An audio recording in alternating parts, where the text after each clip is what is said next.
bersiaran langsung kita. Agak nervous juga sebab dah bertahun tak live ni. Pagi tadi pun nyaris nak terlupa nak datang. Bangun-bangun pagi tu rasa macam hari ni ada apa sebenarnya. Rasa macam pelik. Rupanya ada program live di Suara Merdeka. Sebelum ni saya di Utusan Malaysia. Sekarang di Suara Merdeka. Kita buat live mengulas tentang belanjawan yang akan dibentangkan oleh Perdana Menteri Tan Sri Muhyiddin Yassin. Dijangkakan pembentangan belanjawan itu akan berlangsung sekitar pukul 3 atau 3.30 petang begitulah. Kebiasaannya begitulah, tak tahulah kalau ada apa-apa perubahan yang berlaku. Pembentangan akan dilakukan di Parlimen. Yang menariknya pembentangan belanjawan kali ini kerana banyak yang perlu diselesaikan dengan satu belanjawan. Termasuklah kemelut politik dan juga masalah ekonomi serta masalah menangani wabak COVID yang bukan saja melanda negara kita tetapi di seluruh negara. Jadi sebagai pembukaan, saya menjemput rakan saya sebenarnya, saudara Haji Naim Syauqi. Ya, betul. Betul, Syauqi tu betul. Minta maaf macam Eja dia glamour sikit sebab saya tengok nama kat Facebook SHAUQY. Janji bunyi betul. Betul lah. Tapi yang sebenarnya Eja dia lah SHAUQY. Betul lah tu. Betul. Cuma tak apa. Boleh lah tu. Boleh lah tu. Boleh lah. Okey, saya kalau saya perkenalkan dia jadi saya cakap seorang-seorang. Haji, perkenalkan diri. Assalamualaikum. Selamat pagi semua. Nama saya Naim Syauqi bin Ashari. Saya masih mengusahakan syarikat pelancongan sejak orang kata lebih daripada 20 tahun. Dan ialah orang kata sejak pencen sementara ni. Jadi kita pun mengusahakan sebagai petani moden lah orang kata. Petani moden lah. Itulah angka-angkanya kan. Yang saya sempat tengok tu Haji tanam cili, fertigasi cili. Yang baru-baru ni kita buat kebun contoh lah, fertigasi kan. Jadi fertigasi yang kita tanam tu cili. Tapi nak tanam ni, fertigasi ni sistem. Jadi boleh tanam apa saja pokok. Kalau tanam durian fertigasi boleh? Durian pun kita buat lebih kurang sama. Tapi buat fertigasi juga. Cuma dia sebagai orang selalu kalau fertigasi ni sayur, air dia tu dipanggil dripper lah. Tapi kalau dekat kebun durian ni kita panggil sprinkler. Sprinkler tak lebih lah kalau drip satu hari tak habis drip. Pokok durian makan air banyak. Dia guna air banyak. Tapi still guna juga sistem tu ada. Sistem tu adalah pengairan pembajaan secara automatik. Maknanya tak perlulah nak usung air, nak siram, nak semua. Tak adalah macam old school punya kan. Jadi kita boleh tumpu masa dekat orang kata ni bilik daun, pokok, penyakit dan sebagainya lah. Maknanya Haji sekarang ni menawarkan servis dari tanam cili sampai ke pokok durian lah. Betul. Nak tanam pokok apa ke? Itu buat sementara ni gitulah gayanya, memang kita buat bisnes tu sekarang. Tapi adakah Haji juga akan bantu dari segi kajian pokok tu sesuai tak sesuai ke apa? Tanah tu sesuai dia semua pokok sesuai dekat Malaysia ni untuk ditanam. Cuma bagaimana kita nak jaga. Kaedah nak jaga tu yang penting. Jadi rata-ratanya formulanya senang je. Dia nak tak nak kena cuba dulu. Kena cuba dulu. Kalau tak cuba, tak tahu. Tapi minat tu kena ada dulu lah sebelum nak mencuba. Yalah, pertanian ni tak semua orang minat kan. Betul. Minat dan kemampuan. Ada orang baru kena panas sikit je. Dia dah susah hati lah, takut jadi gelap lah. Orang cakap bukan riding bicycle je boleh jadi gelap kan. Kita duduk kebun boleh sekejap je. Jadi dari segi bisnes haji, umrah dan pelancongan ni apa dah jadi selepas COVID ni? Okey, dia kalau nak cerita dari segi tu, nombor satu umrah lah. Umrah ni apabila orang cakap mula kena tu, kita ni mula PKP kita 18 Mac 18 Mac 2020 kan. Itu mula PKP kita. Kira waktu itulah yang umrah kita pun mula stop lah kiranya. Jadi kita dah daripada Mac sampai ke sekarang ni, dia stop tu orang kata bukanlah dengan graf statistik menurun, tapi dia stop daripada angka 100 ke 0 terus. Masa tu stop sebab nak bagi laluan haji sebelum tu kan? Tak ada, masa bulan Mac dia masih sibuk umrah lagi. Kan sibuk bulan Mac ni orang kata nak cuti sekolah kan.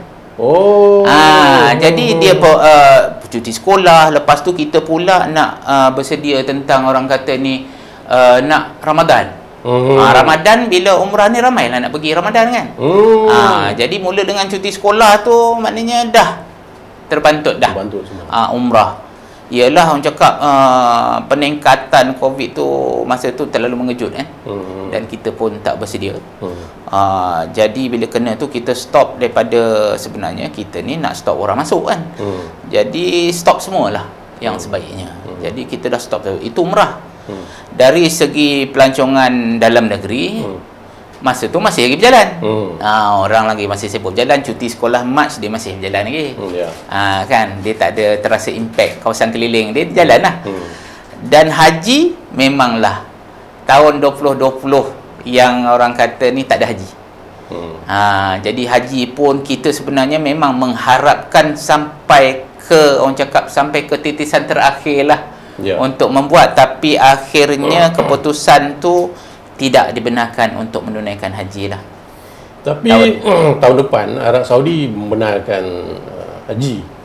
Tapi kerajaan kita memutuskan untuk tidak hantar jemaah. Ada tindakan tu betul ke tak betul?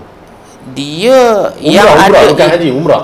Yang ada berita sekarang ni mulai 1 November. Minggu lepas lah kan.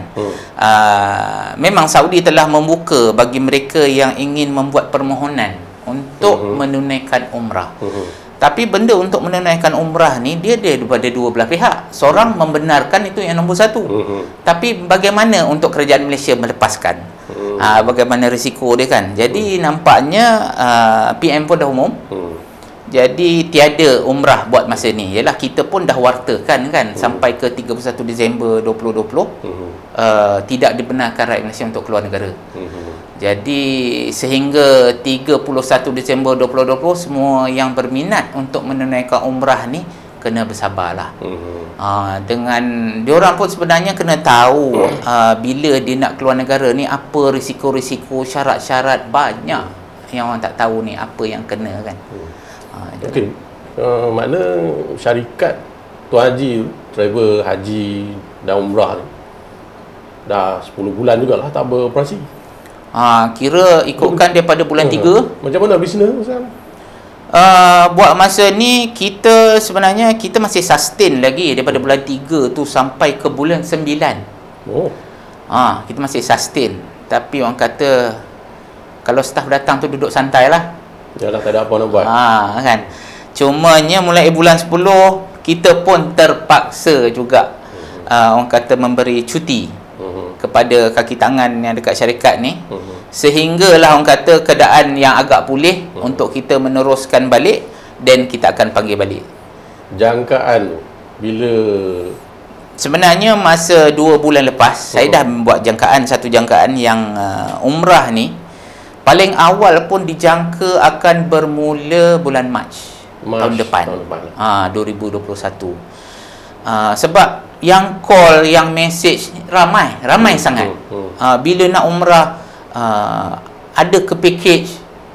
Jadi bagi saya lah, selagi tak buka, selagi kita tak tahu, tak pergi ni, macam mana kita nak buat harga package tu? Betul. Sebab selagi orang cakap, selagi kami yang travel agent ni tak experience benda tu sendiri kan.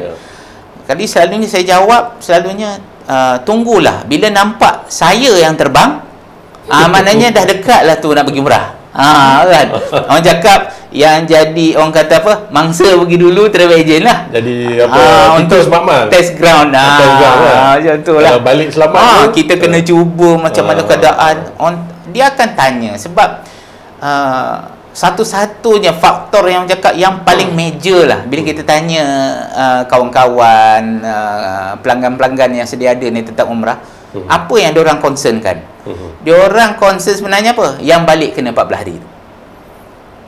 Okey, dia punya SOP kalau boleh pergilah. Apa SOP dia tu? SOP banyak. Buat masa yang kita tahu sekarang ni, sebelum pergi itu sendiri, kita nak kena memohon kelayakan untuk memohon visa. Sebelum mohon visa tu ada satu permohonan online kena buat. Memohon kelayakan dulu. Memohon di Saudi untuk memohon kelulusan untuk memohon visa. Lepas tu boleh mohon Lepas visa. tu baru kita boleh mohon visa. Lepas tu yang macam syarat-syarat yang ada diumumkan baru ni, umur antara 18 hingga 50. Saya tergagal lah. Itulah kena kirim doa lah. Jadi 18 hingga 50. Lepas tu lagi sihat tubuh badan. Yang orang seriau sikit tu kena buat test COVID lah. COVID? Isunya yang kena buat test COVID ni sebenarnya 72 jam sebelum tarikh penerbangan berlepas. Ya. Kena buat test COVID last minute. Persoalan yang timbul dekat situ, andai kata tak lepas, duit dah bayar. bukan murah Bukan murah kan? Bukan murah. Kenapa dia jadi mahal tu? Jadi mahal. Okey, mahal ni banyak faktor lah. Satu ni mahal itu berapa kali ganda jangkaan dia? Kalau nak cerita kali ganda, kalau biasa dulu 6-7 ribu boleh pergi. Dia mungkin mencecah 3 kali ganda lah. 3 kali ganda? Anggarannya 3 kali ganda. Umrah bukan VIP lah. Umrah dulu tu umrah VIP dah. Orang cakap pergi business class duduk 5 star kan. Sekarang ni macam dah normal lah. So jadi selain daripada kena test di Malaysia, sampai di Arab Saudi kena kuarantin lagi. Tapi test di Malaysia tu sebab hanya test kepada badan yang diluluskan oleh Saudi. Jadi kita dah test, dah ada sijil tu.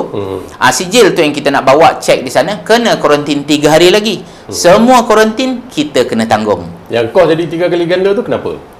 Kos kali 3 ganda tu satu, kos kuarantin. Kos kuarantin di Arab Saudi. Dari Malaysia dengan Arab Saudi je agak. Di Malaysia tu kena kuarantin juga. Berapa hari tu dalam dekat 3,000 juga rasanya. Kuarantin di Malaysia. Kuarantin di Malaysia. Saudi ni yang makan banyak ni. Sebab dengan nilai mata wang yang berbeza. Lepas tu kos makan yang mahal selalunya. Makan ni orang boleh expect kalau makan penuh. Sebab yang diarahkan ni adalah untuk kita menginap di hotel 4 dengan 5 bintang aja. Berdua sebilik saja. Tidak boleh lebih. Ini standard Hilton apa semua lah.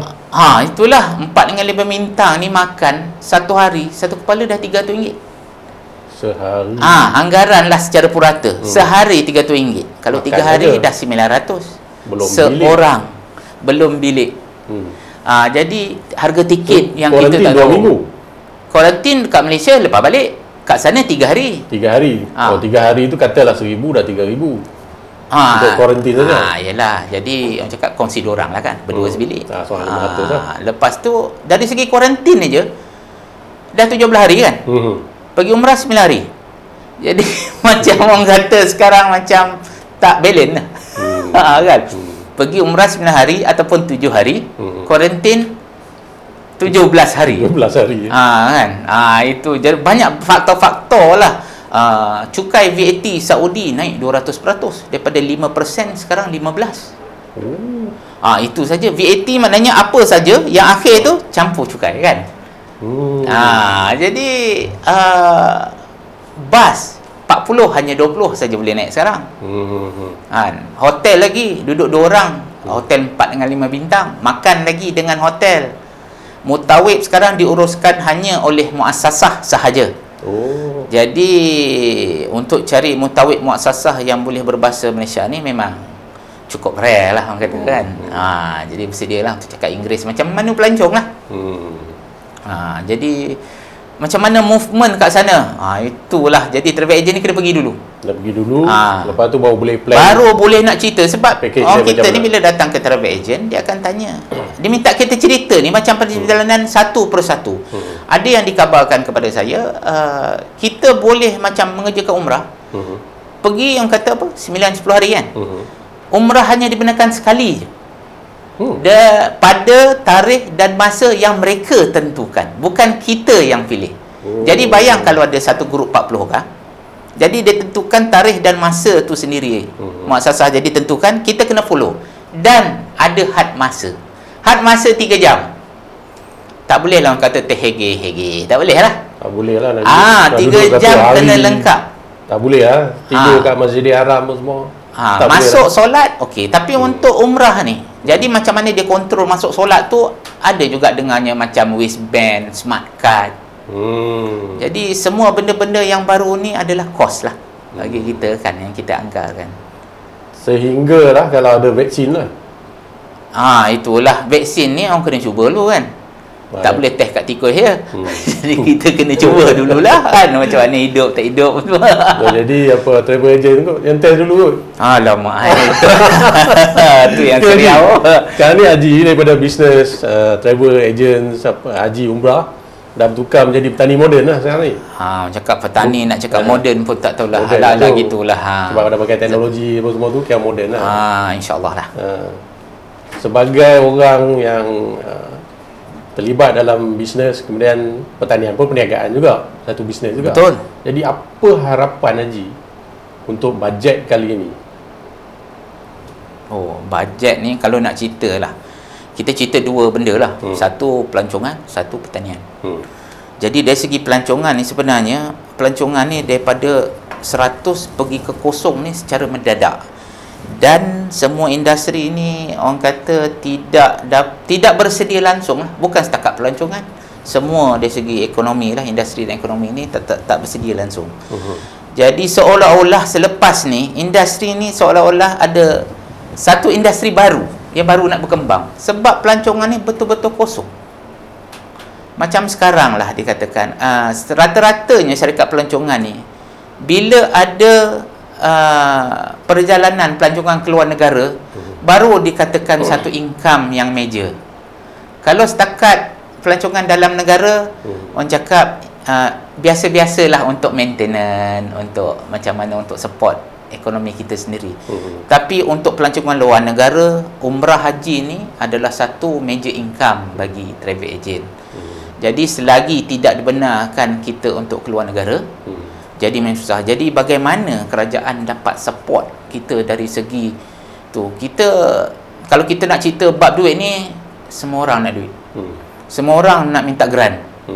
Tapi adakah kerajaan mampu nak bagi semua grant? Jadi nampaknya yang terbaik adalah insentif lah. Insentif ni macam-macam kerajaan yang boleh support. Contohnya macam nombor 1 ni, macam mana sokongan kerajaan sekarang ni. Contoh, hotel buat bisnes sendiri, jual bilik. Masing-masing cuba hidup secara sendiri. Tak pakai travel. Tak ada pakai travel. Jadi bila satu macam contoh selalunya, bila pelancongan ni order kepada kita, kita akan order hotel kita, bas, macam-macam aktiviti, semua orang terbabit. Beg, iklan, semua ekonomi terbabit. Jadi kalau tak ada sokongan ni semua, jadi macam mana travel agent tu nak hidup? Kalau dari segi lokal ni, kalau kerajaan bagi, dia panggil apa, holiday tax lah, cukai bercuti ke?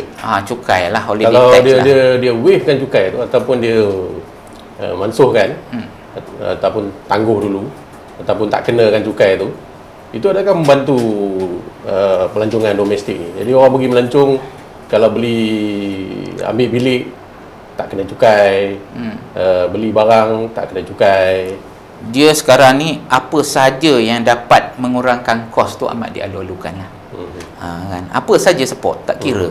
Jadi contohnya macam kita minta Kementerian Pelancongan menyeru kepada mungkin membuat satu sistem macam mana hotel-hotel ni semua boleh menyalurkan booking-booking ni hanya through travel agent. Sebab akhirnya mereka dapat juga. Macam booking bath siaran through travel agent. Nak booking tiket mesti ikut travel agent. Jadi bukan apa, maknanya semua ekonomi ni akan bergerak secara serentak. Bukan macam contoh hotel, dia dapat terus kepada dia. Sekarang ni dia masing-masing, dia kempen sendiri, kan, minta orang booking sendiri. Jadi kalau travel agent, kita ni lebih kepada servis. Jadi kita boleh mencadangkan jenis hotel ni bagaimana, kan. Jadi kalau semua booking ni through travel agent, jadi travel agent boleh hidup secara serentaknya, semua akan hidup. Iklan hidup, supplier bag hidup, banyak benda, bas hidup, dan akhirnya hotel juga mesti hidup, kan. Jadi sokongan orang kata rantaian ekonomi tu penting sekarang ni. Jadi itu adalah antara insentif. Lagi satu macam nampak macam tak terbabit sangat, contoh dari segi percukaian. Mungkin insentif percukaian tu juga mungkin lembaga hasil dalam negara dapat orang cakap memberi insentif kepada kita. Bukannya orang tak nak bayar, tapi mungkin orang kata membuat orang cakap ansoran yang lebih. Macam contoh, ada macam tak payah nak cerita orang, cerita keadaan saya sendiri. Saya pun terima macam cukai yang meminta saya bayar, ada lebihan cukai. Itu cerita 2019. Ya. Jadi dengan kita nak menanggung operasi sekarang yang kosong, lembaga cukai sekarang ni meminta kita bayar cukai yang tak cukup. Memang betul kita berhutang dengan cukai, itu kita tak nafikan, tapi dia minta kita bayar. Jadi kita memohon, contoh untuk membuat installment, kita cakap bagilah kita installment 12 kali, setidak-tidaknya meringankan. Tapi dia datang balik, sila bayar 6 kali. Jadi macam kita memohon 12 kali bukan suka-suka. Jadi kita mohon tu macam ikut kemampuan, macam mana kira kita kan. Dengan keadaan yang income kosong ni, jadi paling tidak mereka memberikanlah, bukannya kita meminta duit, tapi memberi orang cakap ni satu insentif, ansoran, sedikit kelonggaran untuk kita hidup. Sebab kita nak pelancongan, kalau ikut pakar ekonomi ni, akhir 2021 baru nak bergerak. Jadi lama sangat tu. Jadi macam mana mereka dapat menyokong? 2021 tu akhir tu, masa tu vaksin dah ada lah. Harap-harapnya insya-Allah. Yalah, jangkaan dia hujung tahun depan ada vaksin. Itu baru dari segi pelancongan. Kalau nak cerita dari segi pertanian ni, memanglah lagi banyak. Dah berapa bulan dah terlibat dalam pertanian? Saya ni dah mulakan pertanian daripada tahun lepas. Tahun 2018. Jadi bila kita ni sebenarnya apa, saya tertiba terasa macam datang satu idea ni bertanya, apa akan jadi kalau tiba-tiba ekonomi tak menentu, tertiba terfikir. Jadi dok fikir berbulan-bulan ni, apa satu perniagaan, satu bisnes yang orang kata dia agak boleh bertahan bila ekonomi tengah merudum. Yang orang ni selalu nampaknya lah, apa pun keadaan ekonomi, orang tetap makan. Betul. Kan. Restoran tetap penuh. Jadi rantaian makanan tu adalah yang bermulanya dengan pertanian. Ya. Pertanian, perikanan, penternakan. Jadi agriculture lah orang kata kan, asas tani. Jadi saya mulakan lah asas tani. Jadi kita ni pelancongan, tiba-tiba nak masuk pertanian, kan amat beza. Jadi kita kena belajar. Jadi untuk mempercepatkan proses, kita punya orang cakap partner. Partner kita ni mempercepatkan proses pembelajaran kita, sebab kita praktikal terus membuat satu benda, mencuba dan praktik terus. Partner saya 2 orang ialah dari, maknanya background dia UPM. Jadi memang dalam bidang pertanian. Tak boleh nak tunggu, nak belajar khusus terus. Nampaknya macam tak cukup masa lah. Sampai nak jalan kena berlari terus tadi. Betul. Dia sekarang ni kena berlari dan mencuba. Jatuh tu biasa lah dah. Jatuh bangun balik lah. Kena. Jadi itulah. Jadi dari segi pertanian apa yang boleh kerajaan bantu? Dari segi pertanian ni, terutama pihak yang baru bermula macam Haji ni kan? dia memanglah kalau orang tanya, semua orang akan minta grant. Jadi grant ni orang kata kalau nak bagi pun kerajaan ni selalunya sebaik-baiknya lah. Kalau dulu kan orang hantar working paper dapat grant, kan. Sekarang ni kita boleh daftar ke Jabatan Pertanian, dan Jabatan Pertanian boleh datang ke kebun kita untuk lihat betul ke dia buat. Dah nampak berjalan, baru diluluskan grant. Itu mungkin lebih baik lah, lebih praktikal. Itu dari segi grant, semua orang nak grant. Jadi lagi satu segi adalah insentif bagaimana bantuan Jabatan Pertanian. Rasanya kerajaan negeri sekarang ni dah banyak buat bajet dah. Macam Selangor pun dah buat dah. Baru ni masing-masing sekarang ni menumpukan ke pertanian. Masing-masing kan. Jadi nak buat pertanian ialah bagaimana untuk mempermudahkan petani-petani ni. Itu yang kami masuk. Sebab kami ni menyediakan setup kebun, setup kebun sayur, setup kebun durian. Jadi jangan orang kata habis 20,000 kebun tergadai. Jadi kami akan setupkan, orang kata benda tu biar proper. Sebab memang ada kawan saya, dia cerita kawan dia lah, dah habis berpuluh ribu ni, dia nak tanam nenas, sampai sudah tak tanam nenas lagi. Sebabnya bila dia buat groundwork tu, ratakan tanah, nanti orang kampung tanya, "Encik nak buat pagar?" Dia buat pagar. "Encik nak buat parit?" Dia buat parit. Sampai sudah tak tanam pokok nenas, dah habis berpuluh ribu. Pokok nenas sebatang tak tanam lagi. Untuk bertani pun sebenarnya kena ada plan. Kan? Macam saya mencari juga macam yang di kempen ni, macam mana pertanian moden, orang kata IT dalam pertanian. Salah satu contoh yang ada yang datang kepada saya ni, di kempen drone untuk menyembur racun. Memang bagus drone nyembur racun ni. Cuma drone ni, bila nama drone dia terbang. Bila drone ni terbang, dia nyembur racun. Memang bagus, kita boleh duduk kat pondok dalam bangsal, kontrol je. Tapi kebanyakan penyakit ni berpuncanya bawah daun.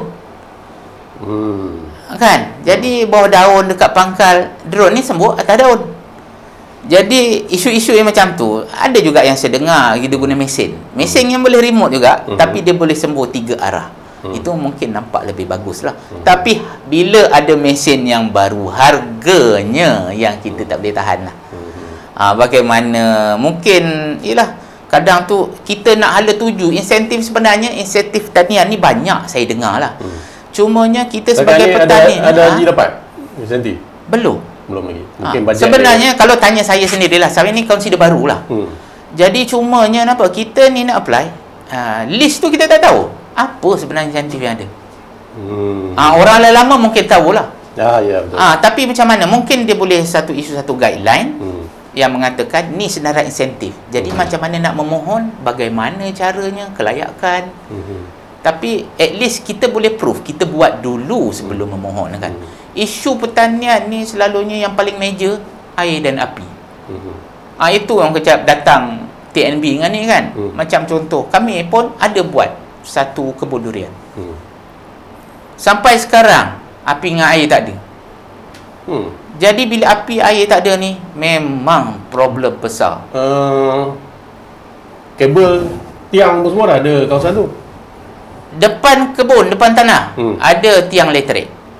Jadi bila kita tanya dekat TNB ni, tiang elektrik itu watt besar, kena tunggu kita masuk watt kecil. Jadi kita cakap tarik je lah baru, sebab dah ada pesawat kan, ibu pesawat kat sana. Jadi tarik baru lalu dekat kabel. Dia boleh kata kita kena set up tiang baru. Jadi kita tak faham lah kan, itu dia punya bidang ni macam mana nak tarik. Tapi benda-benda macam ni, kalau macam TNB dapat bantu, pihak Perbadanan Air dapat bantu, macam mana caranya kan. Tapi elektrik ni orang kata kalau teruk sekalipun bolehlah ada genset. Tapi air ni yang masalah. Air untuk menggali lubang, orang panggil tube well. Tube well ni kalau setakat nak gali 100 kaki mungkin murah, 5,000.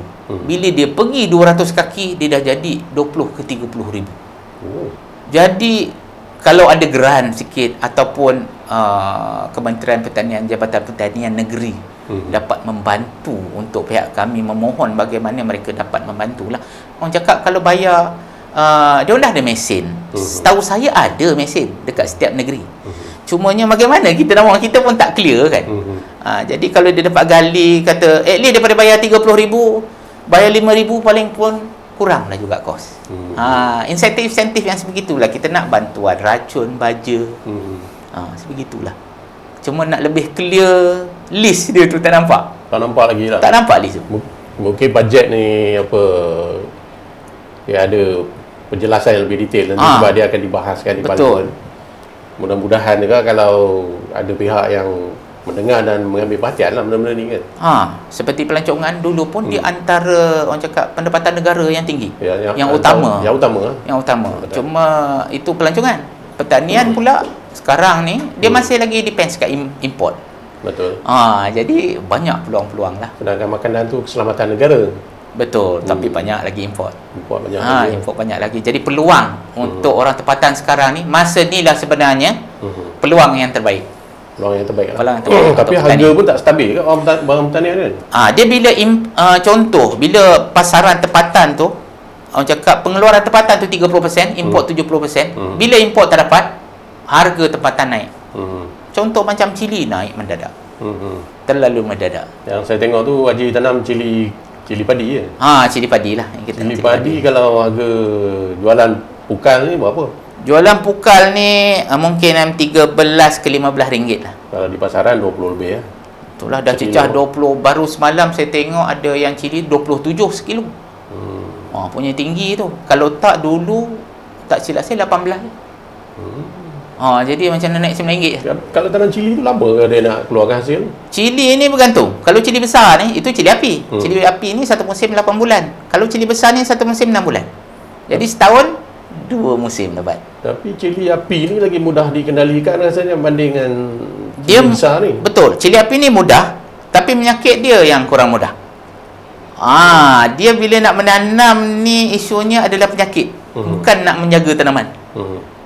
Penyakit ni yang nak jaganya. Cili api ni banyak? Oh, banyak. Tapi kat kampung tu campak je dia tumbuh. Itulah kadang-kadang tu ada orang selalu kata macam tu kan. Kadang kita ni tepi rumah kita campak biji durian tumbuh. Tapi kalau kita cerita pasal satu pokok, cuba cerita pasal 5,000 pokok. Dia berbeza sangat lah kan. Satu penyakit semua keliling boleh kena. Kalau 5,000 pokok kena? Aduh, itulah. Memang orang cakap putus nafas. Kalau tengok. Tapi bila tengok menghijau, semangat naik kan. Tapi cili tu kalau contoh tanam 5,000 pokok. 5,000 pokok tu kena bagi perhatian lah. 5,000 pokok tu seekar. Kita nak pusing satu hari pun setiap pokok 5,000 pokok. Tak cukup sehari. Lagi nak membelik setiap pokok. Kena belik setiap pokok lah. Kena belik setiap pokok. Kalau 5,000 pokok kena ada pekerja. Kalau macam tempat yang saya pergi di Haji buat contoh tu, itu berapa luas kawasan ni? Itu sebab di kebun contoh kita tak ada buat 5,000 pokok kan. Jadi kita buat dalam 1,000 pokok. 1,000 pokok tu di Kelang kan? Itu di Kelang. 1,000 pokok tu kalau hari-hari kena tengok.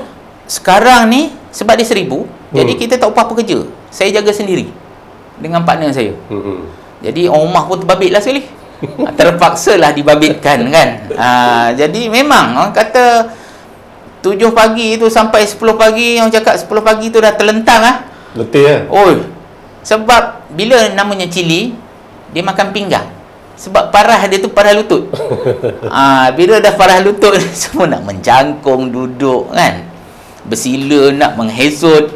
Tapi 1,000 pokok tu pun tough lah dah. Tough lah.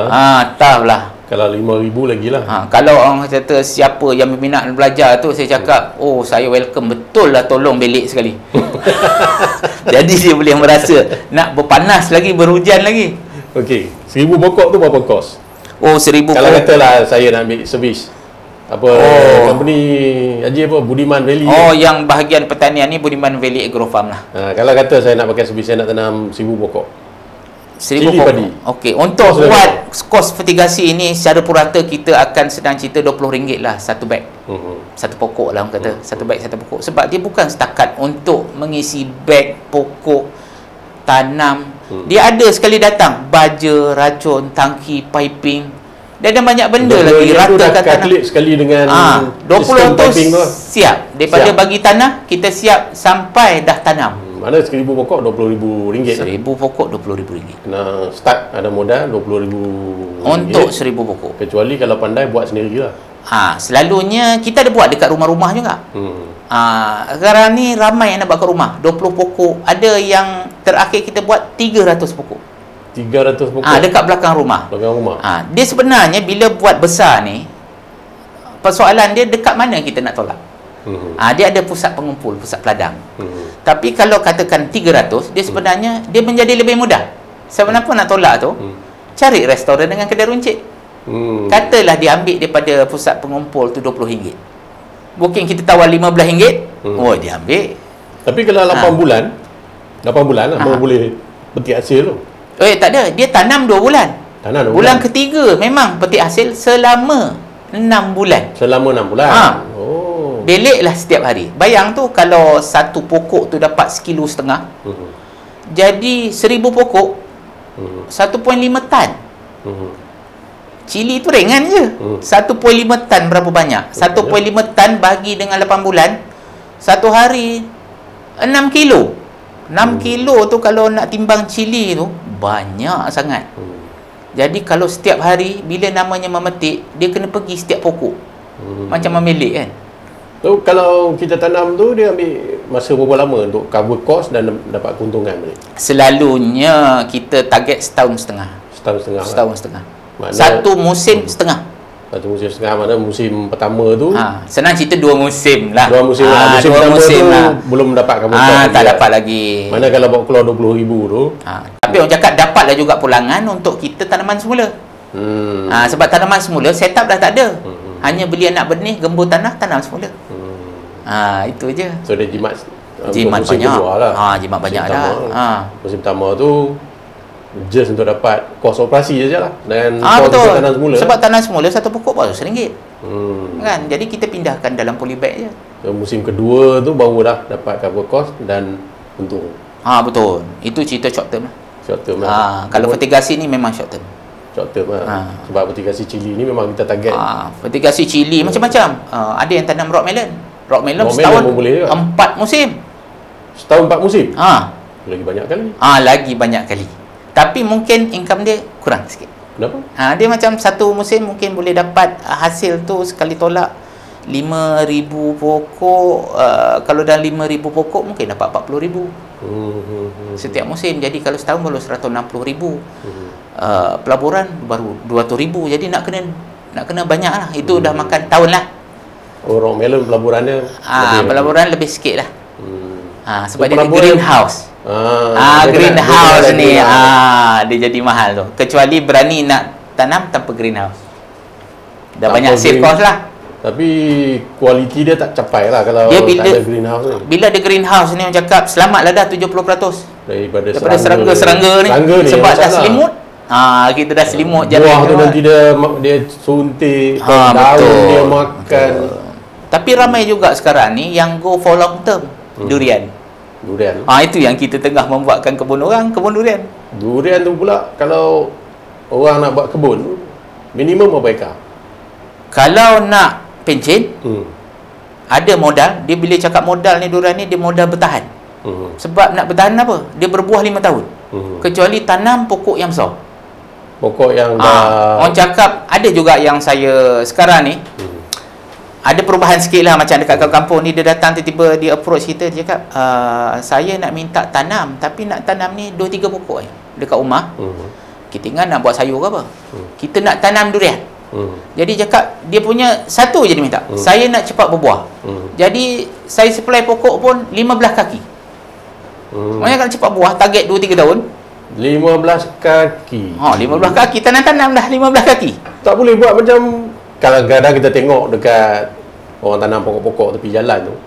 Pokok dah dewasa lah. Pokok durian tak boleh buat macam tu. Takkan nak sapu pokok orang kot. Betul juga. Memanglah. Kalau dah berbuah, kita pun tak nak jual. Kita nak ambil hasil kan. Betul juga. Tapi kalau ada 4 ekar buat 15 kaki tu mana kena ada nursery lah. Kita kena pilih. Tu mana tanam dalam kita tanam dalam tanah. Dalam tanah? Dalam tanah. Tapi orang cakap, itulah orang kata ni, bila kita bawa 15 kaki, 20 kaki punya pokok, dia akan jadi mahal tu dead cost pengangkutan. Tu yang kata tu mahal kali dia kambing kan bila buatkan tarik durian ni sampai terkeluar-keluar lori. Nak bawa satu 15 kaki. 20 kaki bayanglah. Okey, 15 kaki tu. Sepokok kos dia berapa? Selalunya hari tu kita tanam semua kos dan 2,000. Satu pokok. Satu pokok. Musangking. Blackthorn ada? Jadi tanam macam Blackthorn ada. Lebih kurang. Lebih kurang tak? So kalau kata saya nak tanam Blackthorn. 10 pokok. 15 kaki punya standard tinggi. Berapa kos dia? 10 pokok 15 kaki. Waduh. Dia ni bila kita tanam, dia ni ada juga perkiraan dia antara pokok 40 kaki. Kalau 10 pokok dah berapa banyak kawasan tu. Sebab 1 ekar boleh dapat 40 pokok. 1 ekar yang punya luas tu 40 pokok. Jadi orang kata tanam durian ni, kenapa orang ada duit, dia akan berusaha bersungguh-sungguh. Kadang tu minta loan kan, untuk tanam durian 4 ekar. Sebab rata-rata 4 ekar. Dia 4 punya ekar. 4 ekar ni dia punya sebab 4 ekar ni kalau kita kira-kira lah. Dia tanam 5 tahun berbuah. Kalau tanam pokok 15 kaki tu 5 tahun 9 tahun berbuah. Ataupun lebih cepat. 2-3 tahun. 2-3 tahun. Oh bagus. Itulah. Kalau rasa tahun-tahun nak hidup tak cukup. Jadi eloknya ada yang lebih sikit lah. Usia ni dia ada faktor usia lah kan. Kalau kata kita tanam, lepas tu meninggal, janda kita yang kaya. Jiran pun senyum lah. Macam tu lah kan. Alamak, dah bagi signal semua stop lah. Okay. Baru nak cerita pasal durian. Kita boleh sambung lagi ke dia. Ada berapa minit lagi tuan? Dah habis. Saya sebenarnya nak share sejam, tapi Haji ni dia kata sejam lama sangat. Lepas tu setengah jam baru dia berani. Sebenarnya sejam workshop sembang ni. Bila sembang tak apa. Sembang pasal durian. Banyak masa ni. Next time nanti kita cerita boleh. Kita boleh cerita panjang. Kalau boleh tu kita buat live kat kebun durian tu, yang 15 kaki pokok tinggi tu. Oh, kena masuk rumah orang tu. Boleh ada. Kena minta izin lah kan. Kena minta izin tu. Boleh. Tapi bila nak masuk ke kebun orang kena ingat nyamuk pun meriah. Tak apa, pergi musim. Takut bersilat je depan TV. Pergi musim ada buah lah. Pandai. Pergi musim tak ada buah. Itu cerita 2-3 tahun lagi lah. Ada buah. Blackthorn. Nyamuk pun tak rasa. Kalau makan durian blackthorn ni, nyamuk tak rasa lah. Betul-betul. Saya pun tanam untuk orang. Dengan saya sekali ambil tanah sebelah tu tanam sekali. Untuk sendiri, sewa. Campak orang semangat kita kan. Itulah. So kita sebenarnya dah sampai penghujung. Sebab Haji tak berani sejam, dia hanya berani setengah jam. Jadi kita nak kena pergi laluan lagi sebab ada tetamu lain yang datang. Kita akhirilah program hari ini. Mudah-mudahan kita dapat jumpa lagi di program lain, insya-Allah. Assalamualaikum warahmatullahi wabarakatuh. Assalamualaikum.